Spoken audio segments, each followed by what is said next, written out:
Olá, este é o Você Não Sabe o que eu Sofri, o programa que eu vou na casa de uma convidada ilustre e pergunto qual foi a vez que ela mais sofreu por amor.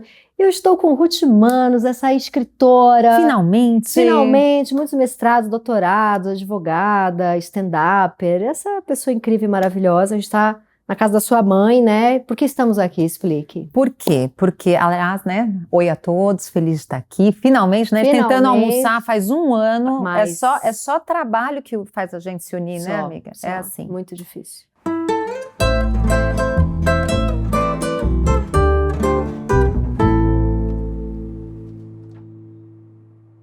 Mas meu marido viajando, minha mãe viajando, minha irmã mora fora, meu irmão mora fora, né? Minha rede de apoio consiste basicamente em Peppa Pig, com filhos de 2 anos e meio.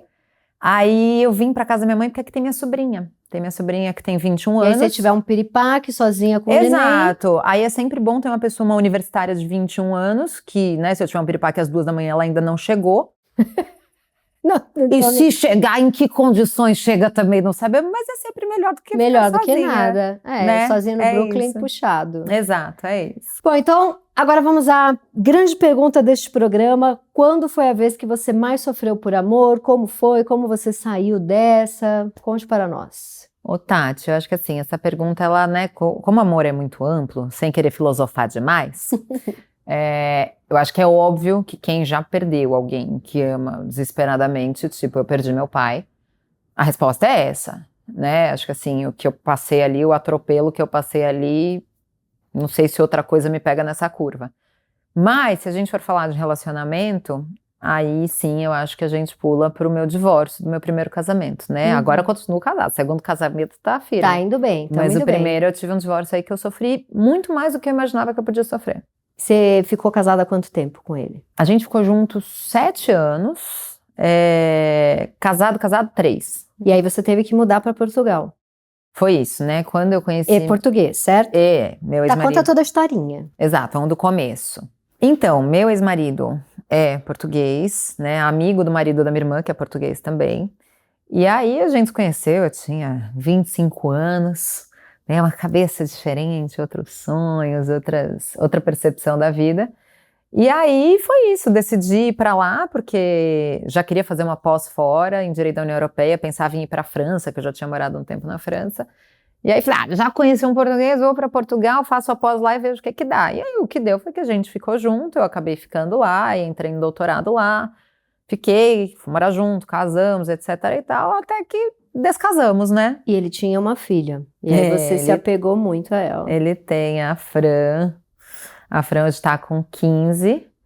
E hoje ela é madrinha do Joca, do meu filho. Então a Didi. Ela é a Didi. E você vê ela com alguma frequência? A gente se fala todo dia, né? São 2 geminianas, tá? Falam todos os dias por WhatsApp? Entre meme, WhatsApp, áudio, ligação de vídeo. O pessoal, a gente comunica bem. Ela tá lá em Lisboa, eu tô aqui em São Paulo agora. E eu vou muitas vezes, né? Quando a gente separou, a única pergunta da Fran, ela tinha 11, foi: mas você vai embora pro Brasil? Eu tava com ela desde os 4, você imagina. E aí... E era um amor, você sentiu um amor... Eu tava na vida da Fran na mesma intensidade que o pai e a mãe, né? Se parar pra pensar numa guarda compartilhada, como eu vivia com o pai, a intensidade era a mesma. Então, e ela era o que eu tinha de vida, eu não tinha filhos, então assim, a Fran era tudo que eu conhecia em termos de, né, de relação próxima, assim, para além do conjugal.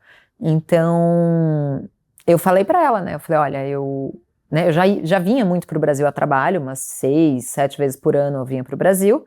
Eu falei pra ela, eu vou continuar indo pro Brasil, mas agora eu devo passar temporadas mais longas, mas eu sempre volto. Então, há 5 anos eu tô... Todo ano você vai, por ela? Mais de uma vez por ano, né? Eu tentei umas 3 vezes por ano. Por ela? Por tudo, assim, por ela, por mim. E é muito engraçado esse por ela, foi uma coisa que eu trabalhei na terapia, né? Quando eu me separei, eu falava muito, putz, mas... a Fran, eu não posso voltar por causa da Fran, a Fran precisa que eu esteja lá, eu preciso ter responsabilidade emocional. E um dia minha psicóloga perguntou, ela falou, mas quem precisa que você esteja lá, você ou ela?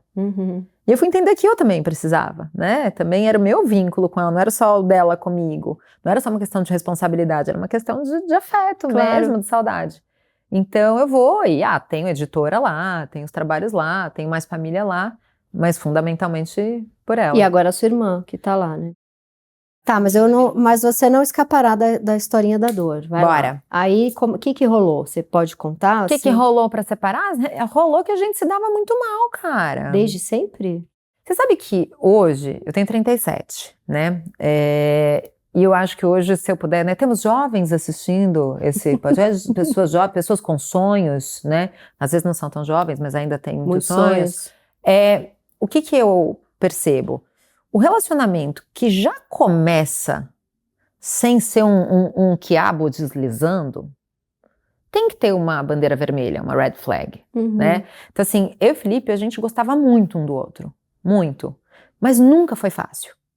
Assim, desde o começo era crise, era dificuldade, era divergência, era briga, vai, não vai, vamos morar junto, não vamos. Sabe quando nada era unânime, fluido, né? Então, eu acho que começa por aí. Então, hoje, né, vendo o meu casamento hoje com o Agostinho, olha que meu atual marido é um argentino, né, portenho de Buenos Aires, Áries com Lua e Áries e ascendente Escorpião. Jesus Christ.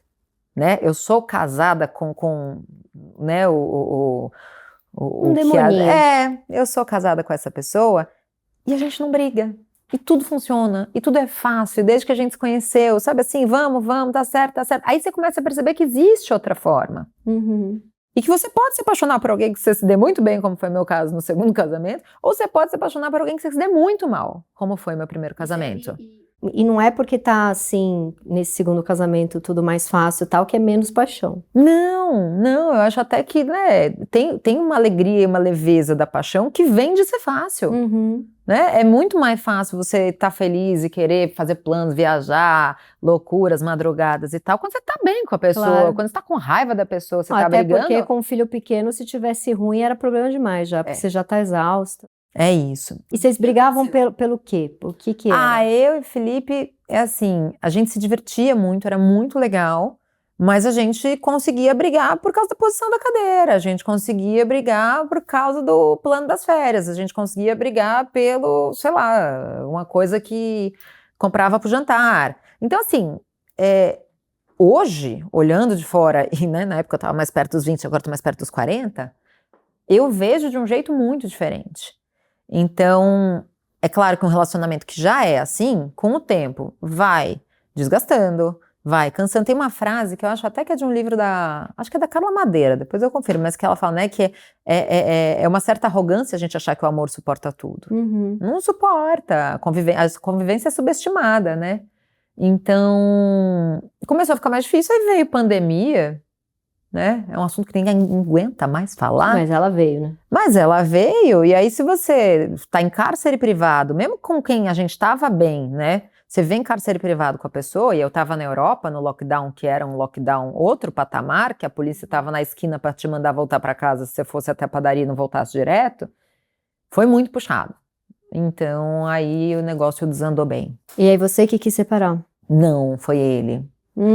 Aí vem essa dor que nem é a dor porque ainda ama loucamente, mas é a dor do pé na bunda, que é a pior de todas. É a dor da rejeição. É a dor da rejeição. E te pegou sem você estava esperando? A gente estava fazendo terapia de casal, né? Eu tinha vindo para o Brasil porque eu ia lançar meu livro com o Jamil, mas acabei antecipando a passagem porque a gente estava muito mal um com o outro. E aí, né, vim numa ideia de vou e volto e a gente tenta de novo. Só que aí, durante essa minha vinda, acho que ele pensou muito também, escreveu uma longa carta e não sei o quê. E aí foi isso, aí tomei essa porrada. E aí você teve que ainda voltar pra lá, sabendo que era a conversa pra separar. Ai, aí minha mãe foi comigo, bonitinha. Ela foi porque você tava destruída? Tava um caco. Nunca na minha vida eu fiquei sem comer. Eu nunca perco o apetite por nada. Lembro até de você escrevendo sobre isso em um dos seus livros, né? Que você é o contrário. Mas eu nunca perdi o apetite por nada. E eu simplesmente não conseguia comer. Não conseguia comer. Assim, era uma coisa aqui, a coisa do divórcio. Então voltei para as conversas e, né, para começar a sair de casa, desmontar tudo. Então Foi um processo muito difícil. E aí ele Muito. alegou o quê na conversa? Ele falou, ainda amo, mas não dá certo. Ele falou uma coisa, e eu acho que isso, 5 anos depois, eu consigo olhar isso. Hoje eu tenho uma coisa de gratidão em relação a ele. Porque ele teve coragem de fazer o que eu não tinha. Então. Porque já estava muito ruim pra mim. Uhum. Já estava muito ruim pra mim também. E eu acho que tem várias camadas. Tinha a minha camada de ser o meu primeiro casamento, aquele sonho de ter a vida do roteirinho. Uhum. Tinha, né, a minha vontade de ter filho. Tinha a vontade de dar um irmão pra Francisca. Tinha muitas camadas envolvidas. E ele, que eu acho que também já estava num segundo round, já tinha vivido uma separação, já sabia que dava para passar por aquilo e tal, ele teve essa coragem aí de falar, e ele falou uma coisa, antes que a gente se magoe mais e estrague mais uma história que é bonita, é melhor a gente separar. E você deu uma insistida pra ficar? Dei, e tenho muito alívio de ter feito isso, aquela sensação de fiz tudo que estava ao meu alcance, Sim, sim. Então dei uma barganhada, falei, olha, a gente não pode considerar que a gente está num tempo enquanto eu estiver aqui no Brasil, aí eu volto, a gente conversa e tal. Ele falou, minha decisão tá tomada. Que dor. Ai, que horror. Mas que eu acho que em algum lugar é muito mais honesto, se a pessoa sabe, que manter a do que outra... falar, tá bom, e já sabe que não vai voltar, já sabe. Então, foi muito duro, mas foi muito concreto. E eu acho que para as separações, essa coisa de você ter o concreto, de você saber qual é a informação que você tem que lidar, qual é o rumo que você tem que tomar, a pessoa ficar firme nessa decisão, eu acho muito, muito melhor, Sim. mais dolorido, mas muito melhor do que a incerteza. Muito mais dolorido. Mas é um dolorido, arrancou de uma vez, né? Arrancou de uma vez. Bom, aí você teve que voltar pra lá, juntar tudo tuas coisas. Voltei. Você morava na casa dele lá. Na verdade, a gente morava numa casa que era dos meus pais. Meus pais compraram. Meus pais tinham 2 casas lá. Essa que a gente morava e uma outra que era dos meus pais. E aí, essa casa onde a gente morava, depois o Felipe comprou dos meus pais, já a casa dele e da Fran. Mas naquela época a casa era minha. Eu poderia dizer, sai fora. Mas dizer sai fora pra ele era dizer sai fora pra Fran. Claro. Era fazer ela perder a casa, sendo que ela já estava perdendo uma estrutura familiar, né? Então, por sorte, tinha essa casa dos meus pais ali, eu podia ir pra lá, pra outra casa, que meus pais usavam quando iam, mas não estavam lá. Mas sim, foi um processo muito solitário, porque minha mãe ficou um tempo, depois minha mãe voltou, e aí foram 12 viagens de Uber. Terceiro andar sem elevador. Pegando tuas coisas e levando pra essa casa da sua mãe. Eu fiquei até amiga de um Uber, um brasileiro lá, tenho até hoje, acho que era Miguel, que ele já rabugento, era bom, porque ele era tão rabugento que eu entrava e eu era a pessoa obrigada a ser alegre. Então ele teve um papel ali, tinha que agradecer, se você estiver assistindo, Miguel, obrigada, né? Mas foi, eu lembro... E móveis, tinha móveis seus? Tinha, mas ficou, né? Ficou. Eu não levei muita coisa, fui aquela pessoa meio ofendidinha. Sei. Falou, eu não vou levar nada, fica tudo, não sei o quê. Aí de vez em quando, sabe o que é engraçado?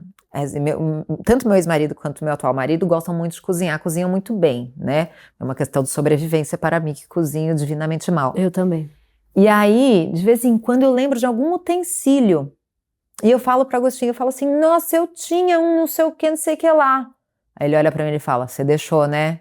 Aí eu falo, deixei. Aí já teve coisa até que eu já virei pro meu ex-marido e falei, aquela panela de pressão boa, você tá usando agora que já tá tudo bem, sabe? Você é amiga dele hoje em dia? Não, é super de boa. Ele veio pra cá pra um casamento, a gente foi tomar um café, Agostinho e ele, a última vez que eu tava agora, a gente foi fazer um piquenique, todo mundo. E a Fran veio também? Eu, Joca, o Felipe, a Fran, o Felipe tem um outro filho, o Pedro, minha irmã. O Felipe casou de novo? Ele não casou, mas ele tem mais um filho. Ele fez teve uma outro criança relacionamento e aí ele tem um filho que tem a idade do Joca. Tem 3 anos, um pouquinho mais velho. Então assim, ver os dois brincarem também, eu falo, cara, a gente vai conseguindo transformar em outra coisa. E hoje em né? dia não dói mais? Não dói nada. E hoje eu tenho um alívio também, porque eu acho que são várias fases, né? Tem a fase de muita dor, aí tem uma fase que você dá uma demonizada na pessoa, depois tem uma fase que dá uma estabilizada e você vê uma pessoa de quem você já gostou, você é capaz de ver coisas naquela pessoa, tipo, olha, eu casei com essa pessoa porque ele é legal, ele faz isso, faz aquilo. Mas muito sereno, sim, sabe? Então acho que... Uma coisa que é muito difícil é separar quando você ainda tem tesão. Quando você não tem mais tesão, é mais fácil separar. Quando vocês separaram, você ainda tinha esse tesão? Eu acho que não, acho que a gente já estava num cenário tão desgastado, tão ruim, de mágoa, de conflito sempre, que eu acho que em algum lugar foi um alívio muito grande. Eu tenho uma coisa muito interessante, que eu dormia muito mal quando eu estava lá. eu, né, tomava as melatonina, não sei o quê, acordava de madrugada, não conseguia pegar no sono de novo. Desde que o Felipe me pediu o divórcio, eu voltei a dormir bem, num grau. Nossa, mesmo sofrendo, mesmo com dor. Mesmo que o meu pai morreu, mesmo no puerpério. Nossa, e o que é? Eu acho que tinha uma tensão, né? Eu acho que eu tava tensa, eu acho que eu sabia que minha batata tava assando, eu não sei o que Aquela que coisa era. de pode acabar esse negócio aqui, minha vida vai mudar completamente. E é isso, né? É perder o projeto de vida, perder aquilo que era o barco que você estava navegando. Então, acho que eu tinha essa tensão, eu sabia que isso estava rolando. E aí, depois acalmou. Então, acho que, né, apesar da dor e tal, teve um alívio. E aí você desistiu de Portugal também? Você não amava morar lá? Como foi? Eu amo Portugal, morro de saudades. Você morava em Lisboa. Morava em Lisboa. Mas, Tati, tem um negócio que eu sempre falo, né? As pessoas acham muito bonito morar fora, ninguém fala sobre ser imigrante. Porque imigrante parece uma coisa que não é, né, da gente, da nossa vivência. Imigrante é coisa de gente em condição vulnerável e tal. Mas quem mora fora é imigrante.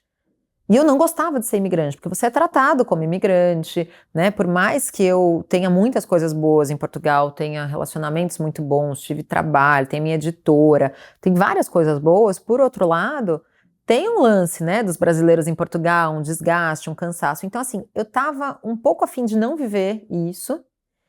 E, a princípio, eu não vim embora. O que eu falei pra Fer era verdade. Eu vou passar umas temporadas e volto, e a casa tá lá. Eu só parei de ir passar essas temporadas tão longas depois que o Joaquim nasceu, né? Eu já estava com meu marido, e ainda assim eu ia e ficava 2 meses em Portugal e voltava. E ele estava aqui, eu estava lá. Então foi depois do Joca, e Joca começar a escola, que a coisa ficou um pouco mais... E aí você voltou pro Brasil, você ficou... Bom, aí você separou, ficou meio morando nessa casa da sua mãe lá um tempo. Quanto tempo até você voltar pro Brasil? Ah, voltar de vez, assim, porque era pandemia também, né? Então ainda tinha isso. E você tinha um trabalho fixo lá em Portugal? Não, eu era sócia do meu pai no escritório que a gente tinha, e aí eu escrevia para um jornal, tinha uma editora lá, uma editora aqui, então... Várias coisinhas que as dava palestras que eu vinha dar aqui, então era tudo meio misturadinho. Então esse problema eu não tive, de um emprego que eu tinha que deixar e tal. E aí, eu acho que assim, eu fiquei nesse híbrido, nesse flex, uns 6 meses. Aí depois, né... E ele não deu nenhuma aberturinha? Nenhuma aberturinha. Que bom, porque ia talvez te prendesse nisso por muito tempo. Não, e por isso eu acho que é muito importante essa solidez em quem quer separar. E eu acho que também, depois de eu ter dado aquela barganhadinha, quando eu voltei pra lá, encarei a conversa, comecei a empacotar minhas coisas, eu também não queria voltar pra trás. Entendi. Né? Então assim, e essa coisa do alívio, de sentir que eu tava em paz também, né? Não tava naquela tensão constante. Então acho que eu também não tava a fim de negociar mais. Entendi. Isso que você falou de que dói mais um planejamento de vida do que a separação em si é uma coisa muito séria, né? Ô, Tati, você sabe que eu me separei, né, em setembro de um ano, aí deu um ano depois, e aí em dezembro meu pai morreu. Então, 1 ano e, sei lá, 3, 4 meses depois do meu divórcio, eu perdi meu pai. Super de repente e tal. Eu lembro, no Natal, né? Na noite de Natal. Manhã do dia 25. E aí, o que aconteceu? Foi o atropelo mais avassalador, assim, a perda do meu pai. Mas depois de uns meses, uns 2 meses, eu tava na terapia, e eu devia ir pra terapia um negócio que foi, eu falei, cara, eu sofri mais tempo pelo divórcio do que eu tô sofrendo agora. Pela morte do pai. E me deu uma crise de, como assim eu sofri mais pelo Felipe do que eu tô sofrendo pelo meu pai? E aí, a Iramaia, maravilhosa, minha psicóloga, ela falou 2 coisas que eu achei super importantes. Ela falou, primeiro, a perda do meu pai, né, para qualquer pessoa é visceral e é horrível, meu pai ainda era meu sócio, mas eu não perdi meu projeto de vida. Eu não perdi isso, né, o meu emprego, né, apesar das coisas de trabalho eu ter que readaptar, mas a minha casa, né, a minha relação que já era com o Agostinho, continuou. Eu não tive que me mudar, eu não tive, né, não vi tudo cair. No casamento, eu perdi isso, eu perdi o lar, eu perdi a enteada em alguma medida, aquela convivência constante, eu perdi os planos, eu perdi o sonho, eu perdi o filho que eu imaginei, eu perdi o companheiro, eu perdi o norte, você perde o radar. Você perdeu a sua mudança de país, que é uma coisa muito séria, onde eu vivo e por que eu vivo aqui. Exato, então assim, eu senti que a vida ruiu. E aí foi quando eu entendi que sofrer, não era sofrer pelo Felipe. Felipe era um dos amores que eu estava perdendo. Mas eu perdi muito, né, do amor pelo projeto, do amor pela família, do amor pela casa, do amor pela cidade, tudo foi perdendo sentido. E um ponto a mais, que era a segunda coisa que minha psicóloga levantou, que o meu pai, eu brinco que tem 2 pessoas na minha vida com quem eu consigo ser 500% eu, sem nenhum medo de julgamento, que é o meu pai e o Léo, meu melhor amigo. Uhum. Com todas as outras, eu acho que é muito natural da vida que a gente tem, né? Mesmo com a minha mãe, eu tenho uma relação muito boa, mas com a minha mãe eu sei que eu não posso pisar muito, porque a minha mãe é pistola. Com meu pai e com o Léo, eu sempre pude ser exatamente quem eu sou. Então eu tinha uma coisa de uma aceitação do meu pai. A gente falava tão a mesma língua, a gente era sócio, a gente tinha uns arranca-rabo aqui nesse escritório. Quer um amendoim? Entendeu? E passava. Uhum. O meu pai me aceitava 100%. E por outro lado, o divórcio é a rejeição total. Uhum. É o outro extremo, né? Tem muita coisa misturada na dor, não é só a saudade da pessoa. Não é. E aí o lance da rejeição pra mim é muito louco, né? Porque se você parar pra pensar, a pessoa quando ela pede pra se separar de você, ela, de todas as possibilidades do universo, a única que ela não quer é ficar com você. Ela pode ficar sozinha pra sempre, ser devorada por gatos, ela pode, sei lá, encontrar a pior pessoa do mundo, ela pode se envolver com um serial killer. Tudo parece melhor do que ficar com você. Qualquer possibilidade em aberto é melhor do que ficar com você. Essa sensação. A sensação da rejeição é muito... A gente não fala sobre isso. Mas o divórcio, a separação, tem muito mais dessa dor que é no amor próprio, Muito que mais. é no seu valor do que outra coisa. Uhum. Então, acho que assim, né, voltando nos amores, né, então que a minha dor ali também era muito uma dor de perder amor próprio. Que na relação com meu pai era 0. Né? Sabe uma coisa que eu fiz? Já era velha, mas fiz isso, sei lá, acho que eu tava muito carente. Acreditar em, assim, eu me separei do meu casamento, que eu fiquei 10 anos, que foi super difícil também separar, e aí logo depois, alguns meses depois, eu engatei um namoro que durou 2 anos, e tinha uma vibe, assim, logo que a gente se conheceu, que era muito assim, tava escrito nas estrelas. Sabe, há 15 anos, tantos amigos em comum, a gente se via em festas, eu sempre casada com alguém, ele sempre casado com alguém, e tinha uma troca de olhar de um dia, quem sabe. Então estava escrito, o universo, sabe, uma coisa de universo, de estrelas, que é uma coisa, eu sou super cínica. Hoje em dia eu lembro disso, mas acho que eu estava tão carente no fim do meu casamento, que eu acreditei muito que era assim, eu só passei pelo divórcio porque agora eu ia viver finalmente isso que estava escrito nas estrelas e tinha tudo para ser. E foi assim, mágico, por 3 meses. Depois a gente só brigou por 1 ano e 1 ano e 12 menos 3, são 9. Conseguimos, hein? Bate aqui, boa. Olha, nem bati. Que destreza. Então, por 1 ano e 9 meses foi briga, estresse e caos. Mas aqueles 2, 3 meses do estava escrito nas estrelas, eu me agarrei. Então, quando terminou, depois de 2 anos, eu pensava, mas e o cosmos, e o universo? Era tudo mentira. Era tudo mentira, então não existe Deus? Você sabe o que eu falo até no stand-up? Porque eu me separei, e quando eu me separei foi quando eu comecei, será que eu quero ter filho? Não quero ter filho? Eu achava que queria, será que eu quero? Concluí que queria lá, com bastante terapia, queria ter filho. Aí, você se separa, você já tinha, Rita. Isso já dá um alívio. Eu não tinha, né? Eu tinha 32 anos e eu queria ser mãe. Então, assim, ainda vinha esse ponto de aflição. E aí eu falo, você pode ficar desesperada? Pode. Você pode ficar carente? Pode. Você pode ter sonhos? Pode. Só não pode ficar burra. E a gente fica burra. E eu falo, né? Foi cada capivara selvagem que eu achei que era um cavalo de corrida, nos caras que eu saía, que é isso, que a gente fala assim, nossa, que grande oportunidade ele está me dando, ele gosta de mim. E uns puta cara zoado. Mas aí, quanto tempo depois você entrou em aplicativo? Pouco. Eu sou animada, né? Eu sou animada também. Eu entrei 10 dias depois de separado. Fez bem. Mas talvez 3 dias depois de separado. Fez bem. Talvez no mesmo dia que ele saiu de casa. Mas acho que é um entretenimento, é tipo um videogame, né, das pessoas. Só vamos dar uma olhada. Mas o que eu ia te falar é que você sabe que esse Zohan, o prefeito de Nova York, gato socialista, ele conheceu a namorada dele em aplicativo? Eu conheci meu marido também. Então, você pode pegar um prefeito de Nova York, gato socialista. Né? Que legal. Socialista legal, né? Porque tem um socialista bem bosta por Nossa aí. amiga Paola Carrossela também. Pegou Conheceu e o namorado. Você pode conhecer Paola Carrossela, Tá. não é? Tava a gente lá, A tinha gente a Paola. É isso. Tá, mas aí você entrou quanto tempo depois? Você voltou pro Brasil e entrou. O que me aconteceu? Eu, quando me separei, tava aqui, né? Quando eu soube que ia separar, eu tava aqui no Brasil. Aí também, né? Já estamos no Brasil, ritmo de festa, antes de voltar pro inverno europeu. Então, já dei essa saricadinha rápida aqui. Tava sofrendo, não comia, Mas é isso. Mas às passava vezes... um purê de batata. Mas você sabe que tem um lance, né? De você sair com alguém, que é um pouco uma lembrança de... Existem outras coisas, é um pouco uma boia, né? Sim. Tem pessoas que não são paixões, são boias. Você se segura, é assento de emergência do avião. Uhum. Pra falar assim, cara, deixa eu ir pra superfície. Sim. Então, acho que teve isso. Aí, depois voltei para Portugal. Portugal é mais difícil, né? Porque é pequenininho, Lisboa e tal. Mas ainda sassariquei um pouquinho lá.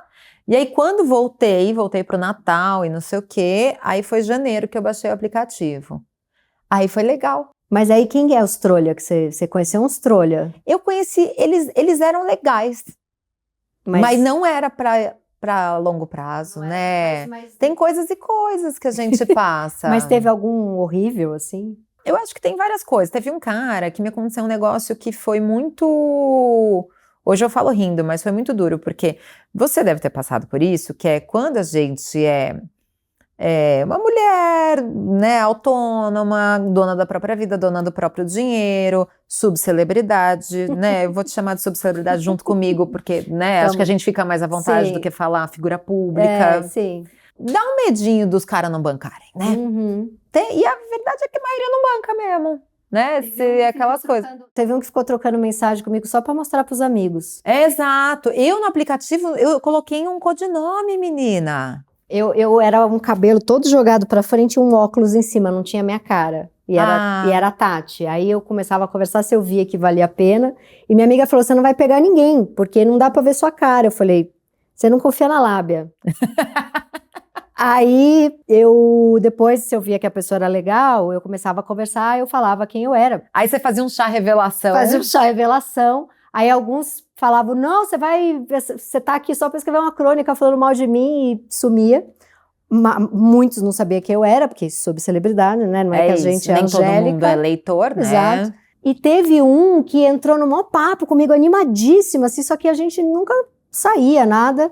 E aí um dia eu mandei uns prints quentes para ele, mandei umas mensagens quentes, ele printou tudo e jogou num grupo de homem. Opa. Eu recebi de volta do meu ex-marido. Ah, Chegou no meu ex-marido. O que você tá mandando aqui, ó? Chegou pra mim. Não eles é são nada demais. uns cu, né? É. Desculpa falar, mas eles são. Esse foi péssimo. Mas aí teve uns que não bancaram. E aí eu acho que é isso. Aí teve um cara, e eu falava isso na terapia, né? Eu falei, tenho algum medo, né, de não encontrar ninguém que vá em frente e tal. E aí eu lembro que eu saí uma vez com um cara e tava legal, ele era gente fina, não sei o quê. Aí depois do segundo encontro eu recebi um desse tamanho. Não sei se estou sendo machista, mas o fato de você ser uma mulher tão autônoma, não sei o quê, nananã, conhecida, nananã, faz com que eu sinta que eu não tenho nada a te acrescentar e não sei o quê. Então, ele foi consumando todo o meu medo. Nossa, né? que preguiça. Aí quase que eu falei, sim, né? Se você tem alguma dúvida se é um problema, né? Se tem machismo envolvido, tem questões de... Tem tudo isso aí, tá rolando tudo isso aí. Né? Achar a revelação do não sou machista, mas, né? Dos nossos esquerdomachos que a gente encontrou. E aí foi ótimo, porque assim, quando eu conheci o meu marido, é muito engraçado, que meu marido é do audiovisual, então ele filma com todo mundo que é famoso, ele é leitor, e obviamente ele não me conhecia. Ele não fazia a menor ideia. Aí a gente foi conversando, ele entrou no YouTube, viu meu TEDx antes da gente sair, né, mas me conheceu assim. E aí rolou super, ele estava bem resolvido com isso, mas a gente dá uma pastadinha. E aí, antes, né? e aí já foi aquela coisa que de cara viu que ia dar certo, né? Foi sempre muito easy. No nosso primeiro encontro, eu achei ele meio cuzão.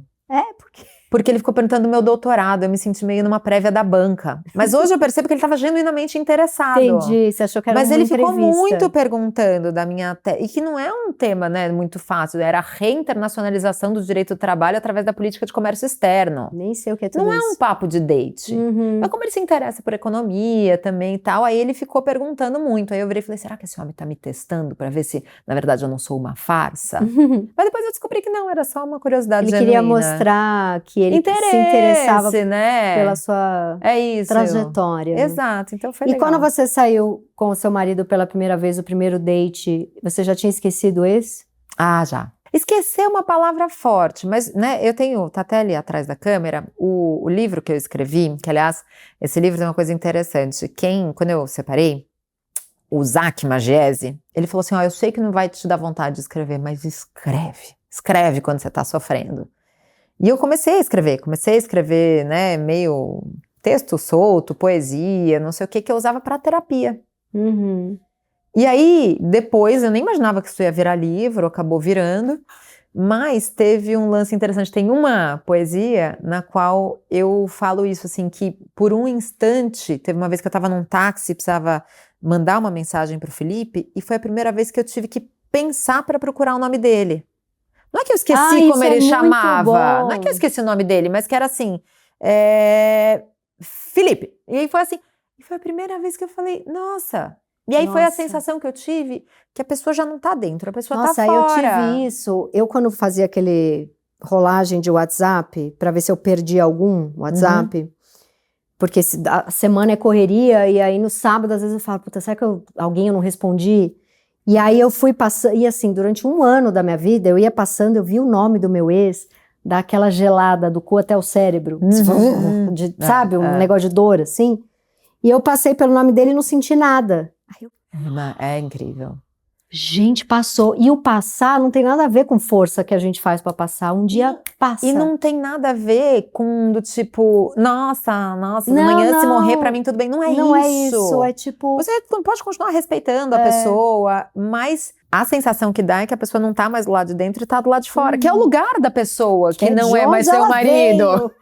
Que é de onde ela veio pra onde ela deve voltar. É isso, então acho que quando eu conheci o Agostinho e tal, eu já tava nesse lugar do Felipe ser outra pessoa e não parte minha, né? Que eu acho que é essa confusão.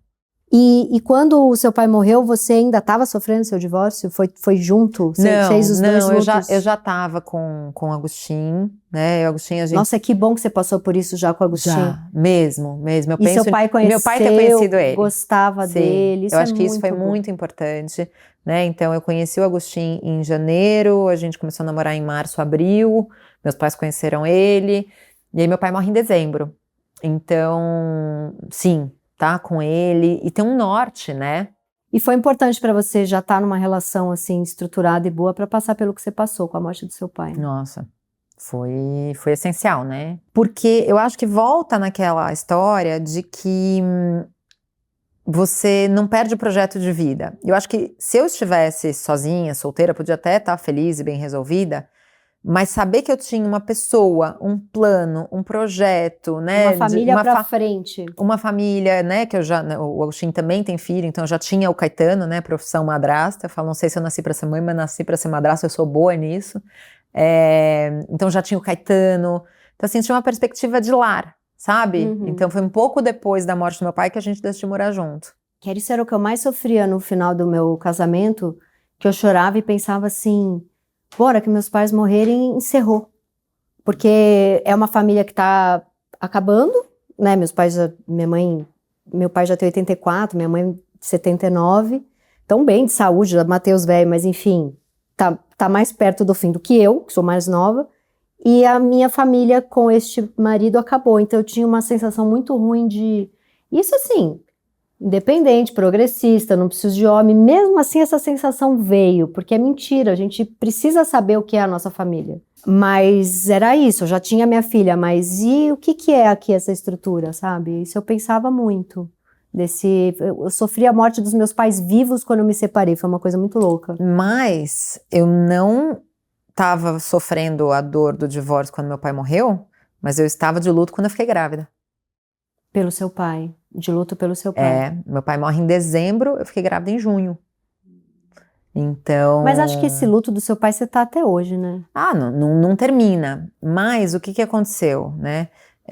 Eu não sabia, mas eu tinha síndrome do estresse pós-traumático, depois da morte do meu pai. Então eu passei o início da gravidez inteiro certa de que eu ia perder o bebê. Eu fui contar em rede social que eu tava grávida, eu tava de 6 para 7 meses. Porque eu não tinha coragem de expor, porque eu achava que alguma coisa ia dar errado ali. Então, sim, né? A gente vai... Eu brinco que às vezes, né? Eu em 2 anos e meio tive divórcio, pandemia, eu tive uma Covid grave, né? Eu tive a variante de Manaus, eu tive, né, a perda do meu pai, eu vivi puerpério em 2 anos e meio. Muita coisa. É que nem quando você tem gripe, virose e ressaca, e você não sabe o que é culpa de quem? É um pouco assim que eu me senti às vezes. Exato, aí você, né, eu olho a minha cara, meu envelhecimento, minhas rugas profundas. Não tem nada aí. É culpa de quem? É o divórcio, é o luto, é a criança, é a variante de Manaus? Não sei. Como é a variante de Manaus? A variante de Manaus era aquela Covid lá que foi a pior de todas, foi essa aí que eu tive antes da vacina. Eu tive Covid. Você teve também? Tive essa. Aí, por exemplo, isso aqui que eu já falei, meu aplique, porque a culpa é de quem? É da Covid ou é da gravidez? Não sei, na dúvida comprei cabelo. Tá belíssima. Pendurei. Olha, então vamos ver foto? Ah, não, antes da gente ver foto, eu quero mostrar seu livro, peraí. Que está aqui, estrategicamente. Mostra aí, conte. Aliás, fale de todos os seus livros. Esse é especificamente do divórcio, né? Esse eu acho que faz sentido aqui, o Desfeita Refeita. Ele é isso, é um livro engraçado, porque ele começou sendo texto para terapia. Começou sendo, né, uma coisa minha para trabalhar. E aí, Luísa Del Mônaco, minha amiga, que é editora, foi minha editora na Bem Virá, um dia foi jantar comigo e eu mostrei os textos para ela. Ela olhou e falou: Ruth, isso é um livro. Ela falou, se a assistente não quiser, eu quero, na editora que eu trabalho. E aí eu achei que a assistente não ia querer também, mandei pra Nana, falei, Nana, só pra checar com vocês, porque acho que ela falou, não, a assistente quer. Então acabou saindo pela assistente, e é isso, assim, ele é dividido em 2 momentos, aquele momento de... E aí aquela subidinha lenta, né? Mas que você vai sentindo que nem essa do tipo, cara, viu o telefone dele e não me deu nada, né? Então acho que ele é bonito, viu? E ele é um livro muito engraçado, que claro, como poesia, não vende, né? Outra coisa que a gente sabe que que passou, né? É porque durante um tempo você vê foto da pessoa, você fica, filha da puta, tá feio? O que é isso? Deu uma embarangada, o cabelo tá uma bosta, e na verdade você só gosta. Ou então, emagreceu agora, né? Agora que você parou, malhou, agora tá malhando. É com ódio. Outro dia eu passei por uma foto e falei, que bonitinho, olha, eu pensei, tá feliz, Deus conserve, né? Dá uma melhorada. Mas esse livro é muito engraçado porque o que tem de gente, né? As poucas pessoas que compram poesia de separação, mas as pessoas falam tanto, tão emocionadas, elas falam, cara, como isso foi, como eu me vi nesses textos, como foi bom no meu processo. Então fica assim um pouco como receita médica, se alguém tiver. Separou, vai se separar, está sentindo que a sua batata está assando? Olha lá, desfeita, refeita. Tá aí com um belo marido, seu marido é gato. Ele é, né? Ele é gato, ele é charmoso. Ele cozinha. Ele me chama de preciosa. Ele tem um sotaque que traz uma sexualidade. É isso, não é? Estilo Paola Carrossela. Exato. Eles operam facas, olha, os argentinos. Muito né? bom. Ele corta filé de frango com facão. Nossa, senti uma coisa, não sei, quente. Uma energia, uma coisa assim, quente. Né? É ótimo. Bom, vamos para as fotos. Mostra tudo. Então aqui com meu pai. A gente era muito parceiro, tá doido.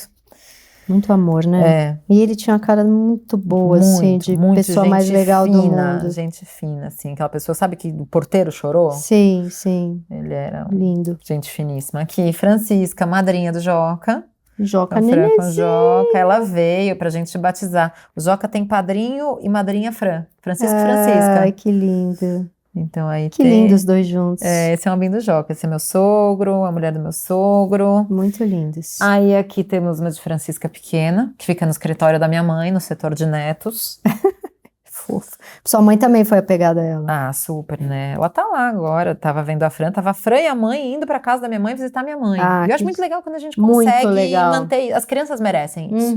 As crianças não têm nada a ver com o nosso casamento que deu errado. A gente Eu falo com a filha do meu ex-namorado todo mês, assim, pelo menos. É. A gente não tem essa coisa de falar todo dia, porque eu não cheguei a morar com ela. É diferente, mas acho que sim, eles merecem que a gente... Ai, Joca. Joca tricolor aí. E você não vai mostrar o seu marido para... Vou, claro que vou. Tá aqui, ó. Um Aqui belo... temos os 3. Que lindos. Com o nenê Nossa, essa careca. foto é tão bonita, você tá tão linda nessa foto. Olha, Gente, esse neném é demais. ele é muito bonitinho. Ele é muito... né? E a gente não vai mostrar a foto do ex. Não precisa. Eu procurei.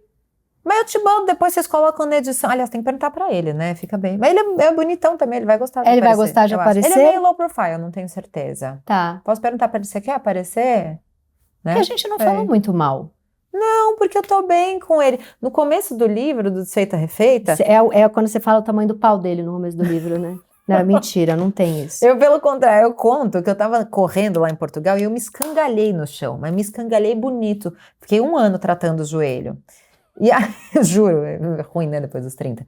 E aí, eu começo o livro falando isso, que quando eu caí, eu falei muito sobre a dor no joelho, mas eu não fiquei amaldiçoando a árvore que tinha uma raiz na qual eu tropecei. E esse livro é a mesma coisa. Do tipo, eu tô falando sobre a dor da minha separação, mas eu não tô ali pra fazer a caveira do meu ex-marido, porque a real é essa, hoje eu sou grata ao Felipe, porque você é uma pessoa melhor do que eu. fez um favor pra gente. Mas é do tempo também, é do tempo. Amor, obrigada, foi muito bom. Adorei. Bom, para a próxima é na minha casa. Boa, e tá um ótimo cabelo aqui, viu? Você viu, gente? Foi Gostei. caro, mas Deu vale a certo. pena, recomendo. Valeu, gente, até o próximo programa.